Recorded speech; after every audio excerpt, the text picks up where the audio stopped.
Good morning. This is Ellen coming to you from the tropical island of St. Bart's. It's Saturday morning, my friends, and you are listening to Light Talk. Hey, this is Zach coming to you from Washington, D.C., and today we have a very special guest on Light Talk.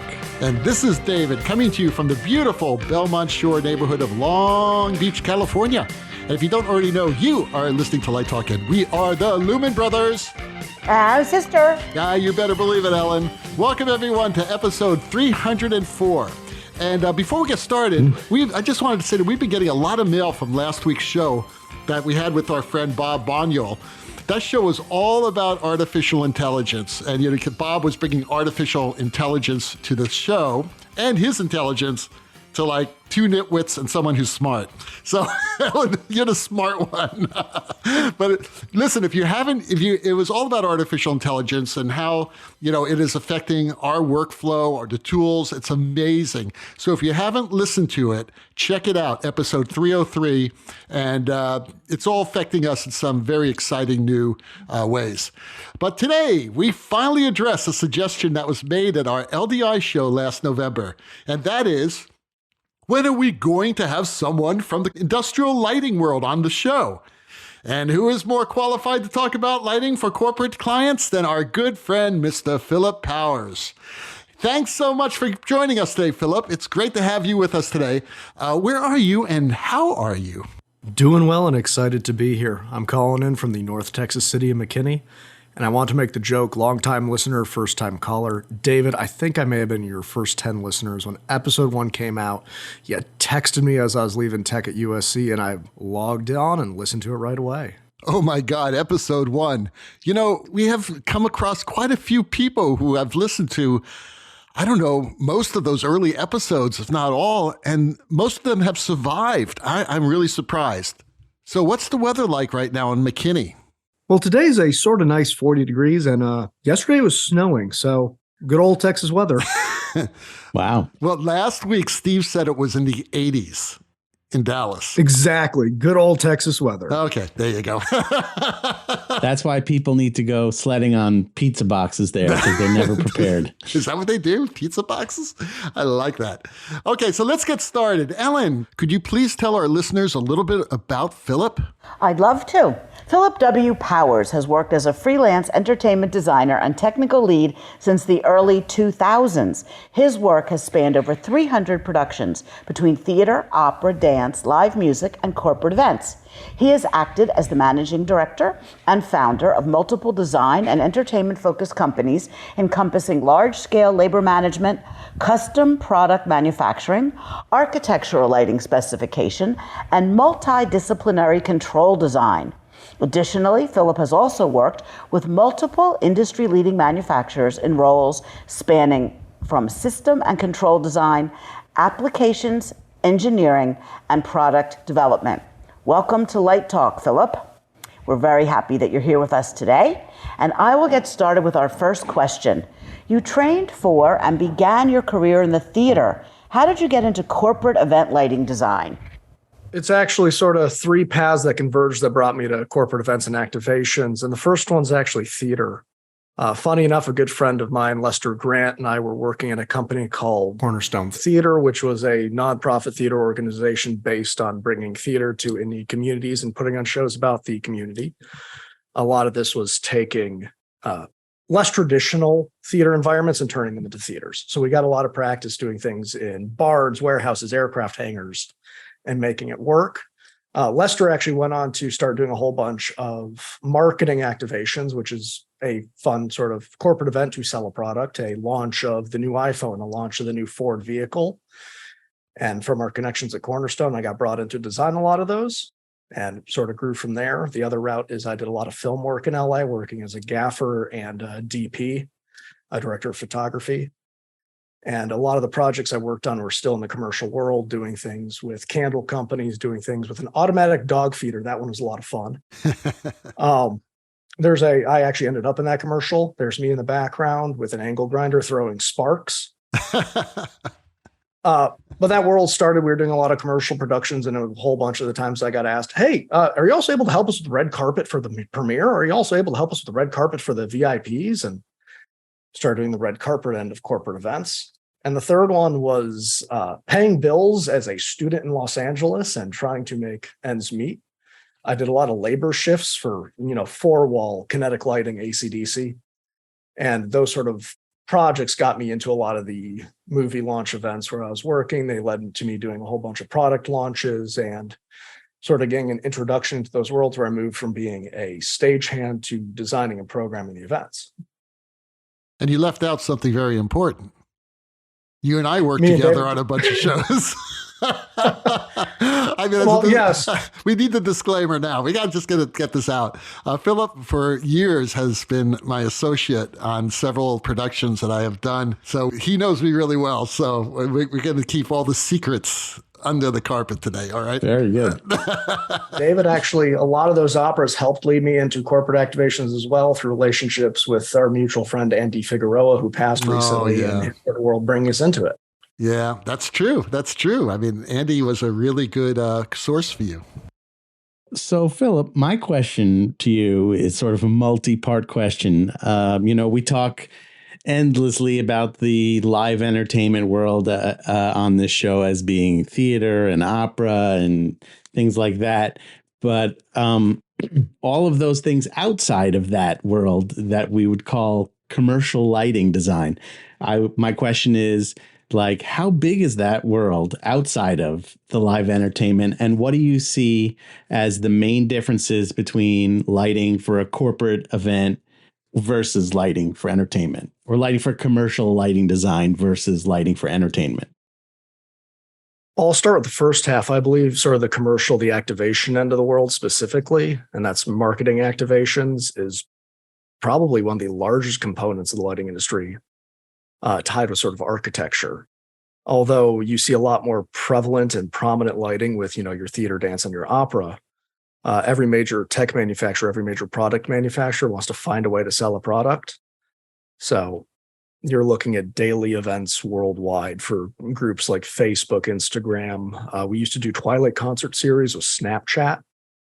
So that was another sort of large one. And we deal with that sort of end of the world. So it's stuff that seems a little bit more background than a specific production or something you're buying a ticket to see, but it's happening all around you constantly.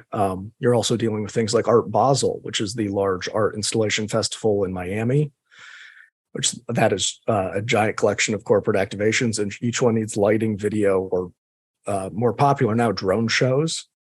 And that's a large portion of it. It's also a portion of the industry that is always sort of in a constant. You don't have seasons like in theater, how you have your uptick in spring and your uptick in summer for people seeing shows. It's people are marketing whenever the product comes out. You see an uptick in December because of retail products, and you see an uptick in spring for technology products. But otherwise, it's a more even keel and constant flow.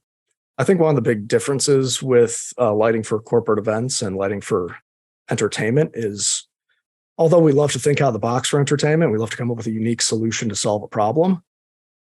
There's no real guidebook in corporate events. There's standards like, we got this ballroom, we're going to put 200 uplights against the wall. But when you're given a new husk of a car that hasn't been released and said, hey, light the interior so it looks like the real thing, there's no guidebook to go off of. You're figuring out how to shove LED tape in there. So it's a little bit more of each project is a new experience, and you're not able to pull from what you did in the past as much. There's stuff that will always work and stuff you can go back to for sure. How would you say, Phillip, as far as corporate versus theater or live entertainment, do you think there are about the same number of jobs in corporate as there are in theater, or what? Or are they about equal? Or I'd say there's more in corporate, but it's less likely to get hired as an individual. I think one of the big differences between corporate entertainment or corporate events and your standard staged entertainment is corporate events, because of the insurance requirements typically of the client and the legal protections they account for. You're typically looking at them wanting to hire a company that has a certificate of insurance that matches theirs, or look at someone who could put together an official contract that's a standard sort of boilerplate template, stuff you see, which is a lot more prevalent with, rental house and design firm than you see with an individual designer. So I think it's a different sort of work. You're not making a name so much for yourself as you're working with a company's name. Yeah. Speaking of insurance, what's the normal coverage that someone like you would have? Is it $1 million, 2 million, 5 million? So I have insurance policies. I have a general liability insurance policy, a umbrella insurance policy for umbrella liability, things that fall beyond general liability, a P&O that is a errors and omissions insurance. Yeah, I think that's what each Stan one has. Yeah. Errors and omissions. Errors and omissions is very important for architecture. Say you forget a light in a room, or you forget a control system for that light. I think our friend Ethan is going to call in if you keep talking about insurance. That's true, Ethan. I answered his survey. The big thing here is I'm holding typically between our 5 different types of insurance, which also includes workers' comp and automotive, Right. $5 to $10 million policy. That's expected, I guess. That's the minimum for a lot of our clients. Are you a freelancer? You have a corporation? How do you set up? So I run a company called Luna Loose LLC. We're a limited liability corporation in the state of California, and we operate nationwide. So everything runs through the company. The company holds a lot of insurance. That's great. Hey, listen, many of our listeners are just beginning their careers, and they keep hearing from us that specialization may not be a good thing, kind of limiting you. How do you diversify your design portfolio so that clients hire you for corporate events? So for me, it's a lot of experience about where I've been, which is getting there is the hard part for someone starting out new. So it was for me working with a lot of stuff with 4-wall Los Angeles and kinetic lighting, getting on site for these events, starting to be able to look, I worked these events, and being able to bring those into my own portfolio, my own sort of resume. The fun issue here is, especially in corporate events, I'd say about 80% of what I do is under heavy non-disclosure agreements. So building a portfolio and resume off of that is one of the hardest things I've ever figured out. It's a matter of having a sort of internal signed off. Here's the things I've done, but I can't publicly talk about resume for the sort of ones where it's not allowed for public discussion. And then a lot of stuff that I just have to keep sort of sealed away in my vaults until it becomes public knowledge. Wow. But I think the big thing is getting yourself on site for these projects so you meet other people working these projects. A lot of my contacts are people I worked with. He was my crew lead on this. He's designing that. He brought me in his crew lead. He had to pass up a contract. He had me take it over. And getting to be comfortable with your local design firms and rental houses so they can start putting you on projects as a lead, as a designer, so that you're sort of working through them. They're paying you if they're doing it in a right sort of wonderful way. You're a W-2 employee and you're getting your taxes taken out. And that also means you're covered under workers' comp. But that was sort of this way starting out there, getting into that sort of corporate event and the design portfolio. I would also say beyond corporate events, I've worked in, I would say, almost every aspect of lighting that exists. I've done product design. I've done architectural, theater, opera, dance. It's an old mentor of mine, Neil Giampoulos, said, never say no. I may have taken that one a bit seriously. I've learned later in life, I need to say no. I can't do 3 shows at once. I can't do 4 shows at once. I can't hire that many assistants. So it was a matter of, hey, do you want to come light this dog feeder commercial? Sure. And it's a matter of, if it was a new part of lighting I hadn't worked in, or it was something new like a commercial or doing a runway show, doing my research, looking at sort of how it's been done in the past, looking at examples, trying to figure out someone to talk to who I know has experience in that industry and is willing to lend a hand. And so, yeah, make sure to do this, watch out for this. Hey, when you put your shop order in, make sure that you notate if you're not using gel for them not to send you gel frames because you'll lose them. That's true. You know, Neil was a guest on this show once. Never say no was a very important thing for him. He wanted to say no to Jackie Mason when Jackie Mason was going to do his first show on Broadway. And Jane, his wife, she actually said, are you kidding me? You're going to say yes, and convinced him to do it. And it led to like 3 or 4 Broadway shows, which was very interesting. Until you have to. I'm going to add that caveat on there. Well, there's a transparency element to that too, where I think you can say to certain clients, like, I really don't want to say no, but here's the situation. And maybe you can still work something out so that, you know, a lot of times they may want that experience. And if they realize they can't have the access to you that they want, but they know you can guide the project, then that's might still be okay. And I will say it's also to build off of that. If you have to say no and you explain, I'm sorry, I'm already booked, here's the problems, give recommendations. Our industry, although it is large and there's many facets, it's not large enough where, nasty competition has to be a thing. Yeah. Be Agreed. nice, recommend someone else who could do the job well. Right. That favor will come back to you one day. There's also some Broadway lighting designers who never say no, and they have 3 shows opening the same week, and they run between theaters. So I'll be right back. I've worked with some of them. I made that mistake in LA once. I'm never doing that again. LA traffic running between downtown Santa Monica and Long Beach was terrible. Well, but on Broadway, you just run across the street, or sometimes the stage doors actually communicate, so you're in They're luck. all in the same alley. Right. Exactly. So the next question is, I'm not even sure this is a question, but do you maintain a lighting inventory at all, or do you just use rental shops? So Luna Loose, my company, is actually a full design firm and rental company. We have an in-house stock of, we just spent so much more money. I need a new count. It's over 300 fixtures of varying types of manufacturers. And it's sort of we don't want to hold too much of an inventory at any one time. Because equipment changes. So Right. We also have a lot of sub-rental agreements with other rental shops in Los Angeles and Chicago and in New York, and Louisiana, technically. So it's a matter of working with those other shops to figure out exactly what we need and who can supply what. But yeah, I do hold a lot of in-house equipment, and we do biannual acquisitions typically. So in addition to coming to LDI, how do you decide what to buy? It's sort of a balancing act. I know I've got to keep the classics on hand for corporate events, and that is uplights, highlights, something to focus the audience, and eye candy. So our uplights are sort of the standard. You go into an event venue, you've got lights streaking every wall. It's been a standard forever. It's something that people are used to seeing. It helps highlight the space. A lot of times events are very space conscious. They choose the space either for historical value or wow value when selling a product or putting together a celebration. So you want to highlight that.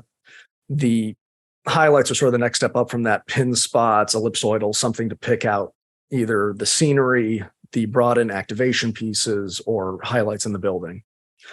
Audience focus is your standard front light, side light, back light. That is your theater lighting to light the stage so that the audience knows where to look when someone's talking, and you turn that on and off. And then eye candy is, that one's eye candy. You're looking at things like Astera tubes. You're looking at your pixel map surfaces. You're looking at your LED tape and LED neon. It's that sort of extra flair and control that really makes the event stand out. Now, in terms of what we buy to fill those 4 categories, sort of comes down to what's being requested. If we've gotten 50 requests for the same light in a month, we should add that light to inventory because it's obviously popular for a reason. Stuff that when we've been doing sub-rentals for a long time and we're going to an area, we're like, hey, we need so many of type A uplight. And they come back saying, oh, well, we've now just replaced our stock with type B uplight. And you see that in a few different shops. It's about time that we're going to buy type B uplight for our stock because that's obviously becoming the industry standard. That's what people are requesting. Although we may have not gotten the request yet, we look into why. We figure out, okay, so they're buying these because they're cheaper. They're buying these because they last longer. They're buying these because they work better. And we make a judgment call. And then it's stuff that solves my own problems is the final one. If I have a problem I've run into time and time again, like for me in particular, doing conventions, drop ceilings are my enemy. I despise drop ceilings because getting an overhead light in a drop ceiling space is somewhat difficult, especially if the drop ceiling tiles are glued in, secured, weighted, not even. So Chevet actually came out a few years ago with the H1, the Freedom H1, which is a small version of the Freedom Par, but it's got a magnetic foot that is the shape of the drop ceiling frames. So it snaps straight to a drop ceiling, works great. We bought a whole bunch of those. So that's sort of what I look at for buying equipment. And it's in those 4 subcategories, it's every manufacturer for the most part has a flavor of it. So it's what works best for our needs and what is being used most in the industry. And you handling just lighting, or are you carrying LED walls and stuff like that too? We do not carry LED walls. We go through a partner for those. We do carry audio and projectors. And it's the projector is more what's available in terms of how quickly we can get stock, how much stock we can get. Audio for us tends to be very specific purposes. Big one recently has been putting speakers in scenery that needs to be battery powered. So we've been buying a lot of the Bose S1 Pros, which are these wonderful little battery powered speakers that have a PA style output. Getting back to the rental inventory and the equipment that you use, how do you keep up with the technology? I mean, technology is moving so fast right now. I mean, last week we were talking about artificial intelligence and the type of tools that are coming out for projection designers. I'm sure Zach's working with them. It's just amazing. Do you ever require that type of technology in the work that you're doing right now? Quite a bit, especially in some of the more themed entertainment projects. We run into a lot of stuff that requires immersion in the AR, VR space and sort of the incorporation with, AI recognizing something and needing something to react. Mm-hmm. Keeping up to date with technology for me is honestly about blocking out time to go play. I need to find time to be like, here's the new thing. Here's something I want to learn. Here's something that's unique to me. And if I didn't own a rental shop, what I used to do in LA is go to a rental shop. Hey, I know you just bought these. Could I come take a look at them? Could I spend some time on a console with them and get to know hands-on with the technology? Now, the number of newsletters I'm signed up for about every product release and the amount of stuff that manufacturers send me directly of, hey, take a look at this. Hey, you want to come take a look at this new thing on NDA? Helps. But to me, if it's not hands-on, it's not the same as, seeing a product catalog, which LDI is great for. If you want hands-on time with equipment, LDI is the place to go. Right. Totally. So, Phil, outside of your own shop, when you need to outsource equipment, that may be more than, somebody needs more than what you have or something that you don't currently have in stock. How do you work with and choose those sub-rental shops that you might work with to partner with?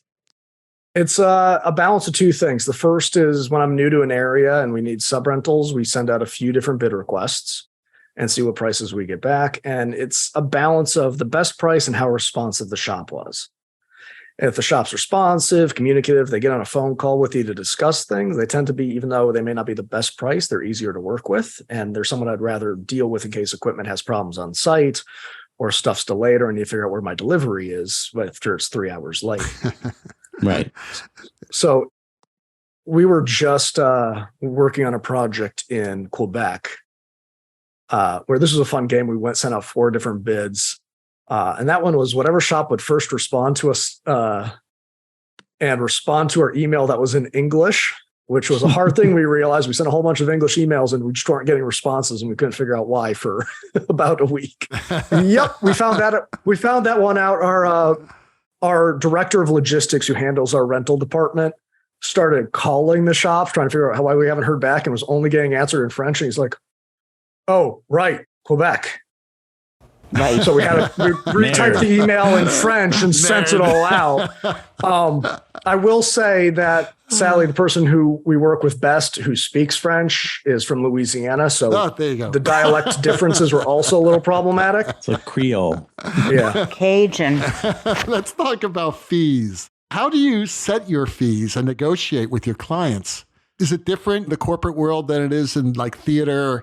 Obviously, you probably don't have an agent. You're your own agent, right? And there's no union collectively bargained agreement. That's right. So how do you set your fees? So there's sort of three-ish situations that a project can start with. You have your private corporate projects, activations mostly. And those can either be a RFP, a request for proposal, is a document they send out to a whole bunch of different shops, or they call you directly.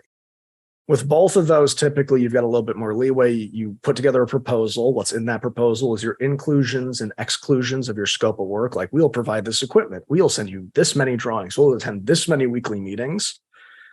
And then the fee associated with that.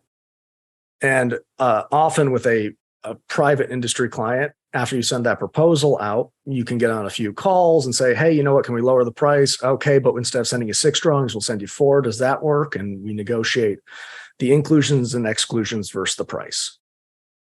And it's a matter of, studying which bids we've lost, which bids we've won, asking for feedback to be like, okay, our price on this is too high, our price on this is too low, where do we stand? But the main thing is pricing, so it covers the costs of doing the project. and then that you make profit. That's also important. But sometimes if it's a new client, especially in the corporate event world, doing something at cost or a little above cost could be worth it for getting as a long-term client. Now, the annoying other half of the RFP process is the public corporate events. So stuffs for government entities, town halls, cities. You don't get as much sort of negotiation with that. It is best and final. So you submit a proposal, it's the best you can offer, it's the final proposal, and either you win it or you don't. And it's typically based on qualifications and price. And depending on which jurisdiction, which government entity you're working with, depends how much it's on qualifications and how much it's on price. Phillip, correct me if this is different in your shop's world, but I find one of the biggest differences between like a fee structure in the theater world versus outside the theater world is there's the fee versus the hourly rate. Yeah, so we have our fees, which can be broken down to either be paid monthly, paid on deliverable. We typically require a mobilization like, hey, we're agreeing to this project. We're taking 30% up front. And then anything that goes beyond the scope of the proposal is typically charged hourly based on the staff rates that are included in the proposal. So we say, hey, to have this person for this many additional hours or this person for this many additional hours comes down to those hourly rates. Now, I'm very open and transparent about hourly rates in the corporate world. Typically at the lowest bottom end, you're getting paid $25 an hour, and there is no real ceiling, depending on the client and the project and the company you're working for. So it's getting those rates on paper in front of a client is important in the proposal so that when they all of a sudden are like, can we add this? They don't get sticker shock and they know what they're asking for from the beginning. And it's realistic. I think what I've found is it gives a boundary. You know, when Don Holder was working on Spider-Man on Broadway, he didn't get his third payment until the show opened, which was after, 8 months of tech. Yeah. And so we tried to talk about this in the union when we had our collectively bargain agreement discussion with the League of Broadway Producers. We said maybe after a certain point it should go to an hourly rate, since that's the way the rest of the entire world works. That's right. And they said no. They kept on firing people on Spider-Man. I mean, Don was on the show several years ago, and he told that whole story, and it was hysterical, but he was stuck in the theater. I mean, he went 8 months, it was like nuts.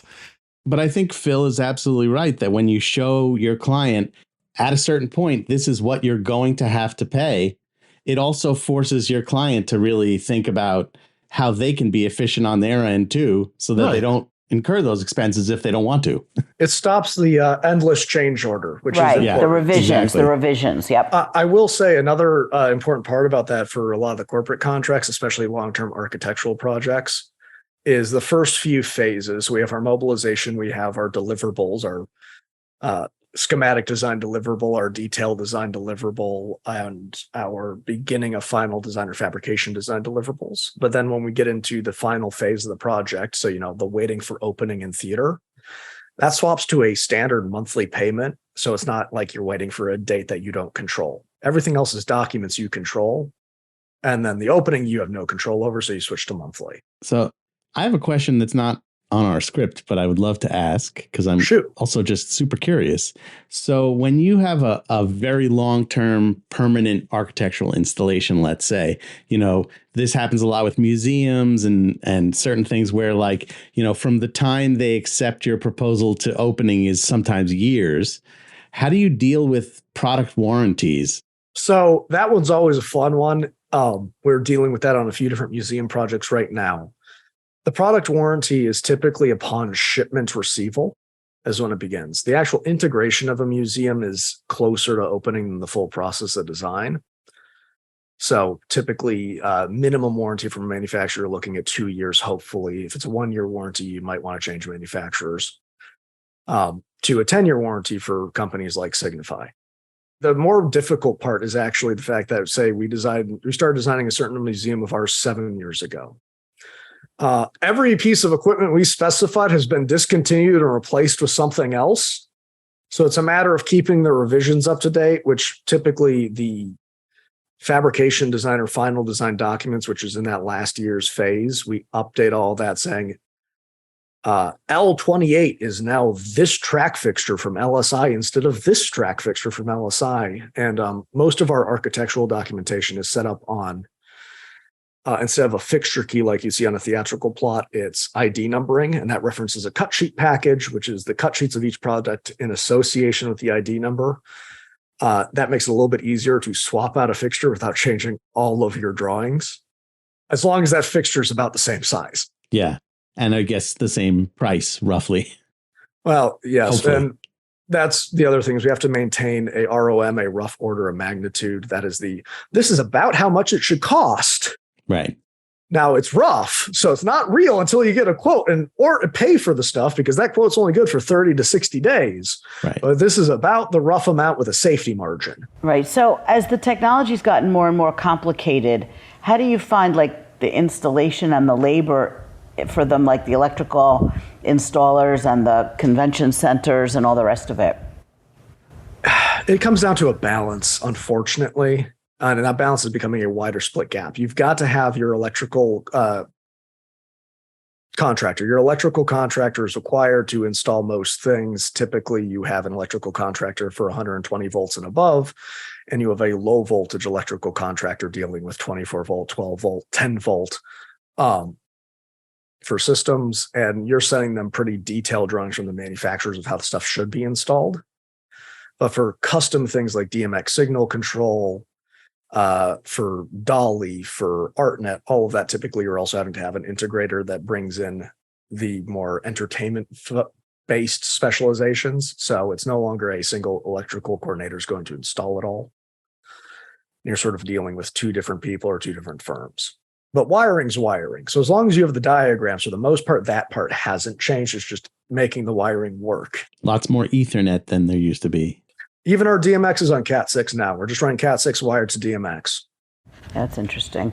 That's a big change, or that's been coming for a while, or? It's been coming since Cat 5e. Now, the hesitations of specifications and manufacturers okaying it has been in the works, I'd say, about 5 years. It's now at the point where it's just sort of expected and accepted. Right. There may be a new spec by the time this airs on Saturday. Who knows? Right, who knows? Probably. Probably. Hey, my house is wired with Cat 8. My house is wired with zip cord. So it could be going up in flames at any moment for all I know. It's with 8-track tape. So, Phillip, can you tell us like one or two of your most recent clients that you can talk about that are not under NDA for the moment, and anything really interesting that happened there? And then maybe kind of your zaniest story ever of, something really crazy you had to do? Yeah, give me a second here. The not under NDA is always a hard one. Right. I'll talk about Comic-Con. So through Civic Entertainment and Point to Now, we worked with Audible on Comic-Con doing a series of outdoor sand sculptures that we had to embed LED details in. So we had eyes that glowed. We had sort of a smoking pipe. We had this wonderful giant sand skull with these deep red eyes that sort of dimmed in and out. So we had a lot of fun there, and that was a project that led to its own unique challenges. First of all, working with sand sculptors to embed LED in a relatively fragile medium. I say relatively because they put a hardener on the whole thing, so it's not like blowing away in the wind. But it's a process of timing with okay, you're 50% done with the head. We're going to run the wire leads out and now finish the top half of the head. And that whole thing was outdoors without power supplies. So we were, all of those were runoff drill batteries that we charge overnight, plug back, or charge throughout the day, plug back in at night so they'd illuminate, and wireless DMX. We had a control rack on a electrical generator, and we had spotlight towers all running battery powered PARs. And that we had to build battery powered speakers into the exhibit. So a fun game of how many things on battery can we get, and figuring out how long things would last on battery when we had to bring the backup batteries out, swap fixtures. Oy. That's a fun sort of logistic nightmare. but it's part of the weird solutions we have to come up with. So it was really, we got some demo units, we tested out, saw what could last longest, saw what volume we had to set things at to last longest, saw how much brightness or changes we could do with it lasting all night, and got to a place where we're like, hey, we're pretty sure this will last 8 hours if we do exactly this. And of course, on site, that's going to change. Hey, can you turn up the volume on this? Hey, we want to add this extra clip here. So it's also having backup plans. Like, here's a battery charger that we could quickly plug into the speaker. We have a backup speaker to swap out when this one's battery is getting low. Stuff like that. I will say one of my favorite things I discovered is Astera products. You can now set how long you want the product to work for, and it will set the brightness level to maintain the battery for that long, which is great. Wow, that's So it doesn't disappear like at 2:00 in the morning.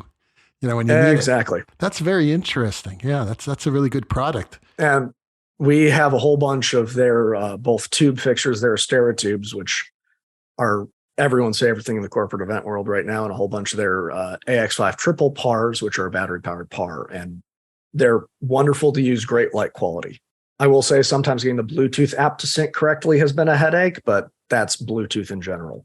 And a project I can't actually talk about yet in terms of the exact product, but I can talk about some of the things we've had to address for it, is we've recently been looking at Bluetooth lighting control. Mm-hmm. In particular, dealing with the fact that Bluetooth is a consumer-facing protocol. And although, Bluetooth lighting products may be able to have security set on them, be encrypted, Bluetooth as a protocol has a lot of security issues that are not addressed by the manufacturer because the manufacturer doesn't have control over that. And then also looking at the alternatives of wireless DMX, in particular show DMX, and what that can offer. So one of our museums we're working on recently, and a few of them, we've been looking at using show DMX because they're now in the 900 megahertz range, I believe. So the same as train stations and other things. Great range and reception, good control parameters, and it's giving you DMX over a building with less security concerns than Bluetooth. And it's also something that's not going to get accidental interference because you're not dealing with personal Bluetooth devices in the space. Right. They got to be in a certain bandwidth, right? Exactly. A certain bandwidth with a certain encryption, a certain security code, and a certain software, much more secure. Yes. You don't want anybody hijacking your control. That would kind of be weird. Well, Phil, thank you so much for being with us today. It's really interesting, because we rarely have people from the corporate world on, and it's great to have you here. We've had people who work in the corporate world, but are primarily entertainment designers. But I think this is terrific to hear, someone who's started their own business and some of the strategies to make it work. Why don't you tell our listeners what your website is if they want to learn more? Please come take a look at www.lunalux.us. Ooh, LUX. I like Luna that. Lux. Oh, I always used to make the joke that my name is Phil with 2 L's spelled like moonlight, Luna Luce, and no one ever got it, so I stopped making the joke. Yeah, I like it. I like that joke. And had I known, I would have called you Phil forever, but I always call you Philip, so what can I tell you? Doesn't matter to me. I know. You're a good guy. Well, the rocking sounds of the Luminoids tells us that once again, you've spent another morning listening to Light Talk. You can hear our show on just about every podcast site out there. Check out our website at lighttalk.org and be sure to follow us on Facebook and subscribe to the podcast. That way you will not miss a second of Light Talk insanity. No guarantee is offered regarding the accuracy of any statements or opinions made on this podcast. However, if you do decide to litigate, the Snoot Group, with the legal team of Sparks, Burnout, and Chase, will defend us until our retirement funds are depleted. Light Talk is written and produced by the Lumen Brothers and Sister. Coming to you from St. Bart's, Washington, D.C., McKinney, Texas, and Long Beach, California. And be sure to join us next week when we talk about more lighting shenanigans and serve you more of our casserole of nonsense. Light Talk, broadcasting questionable Lumen knowledge and humor around the world. So we'll see you all next Saturday morning. Thanks again, Philip, and bye-bye from Thank Light you. Talk.